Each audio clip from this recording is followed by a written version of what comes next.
नाज़रीन, टिंडो जाम भरिसां ॻोठ महरम खान बालादी में बुनियादी सहूलतूं न हुअण करे रहवासी सख़्त ॾुखियाईनि खे मुंहुं ॾेई रहिया आहिनि। उन हवाले सां ॾिसो था इमरान सोहो जी ही रिपोर्ट।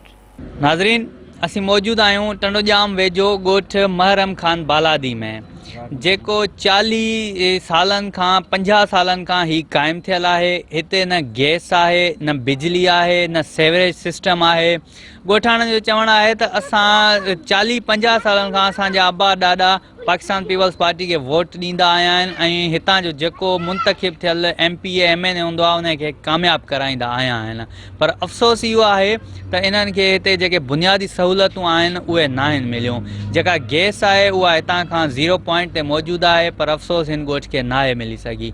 वधीक ॻोठाणनि जो छा चवणु आहे, अचो तव्हांखे हुननि जी ज़िबानी ॿुधणु। ऐं ॻोठूं क़ाइमु थिए कम से कम 50 साल खां मथे थी विया, पर सहूलियत का बि कान मिली। का आखिजे का बि सहूलियत कान मिली। आसिरे मिलंदे बि बिजली पर इहो मिली लोग करे जाम जाम के चने हाँ बाबा गैस जा भी हाँ बाबा। घर आहिनि तक़रीबन 35 खां 40 ताईं घर आहिनि ऐं ॻोठ तक़रीबन 40-45 साल 50 साल ताईं माना पुराणो आहे ॻोठ, काफ़ी पुराणो ॻोठ आहे।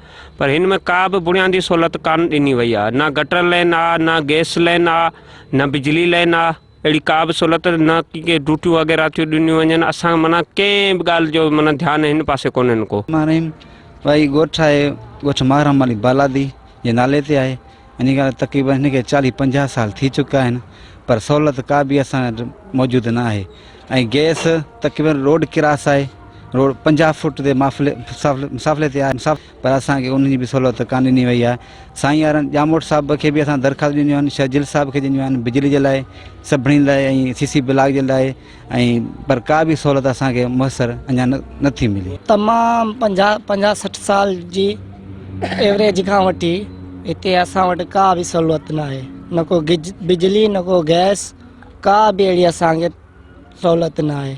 असां अपील था कयूं अमीली शाहजामोर साहिब खे त असांखे तक़रीबन असांखे सहूलियत ॾिनी वञे।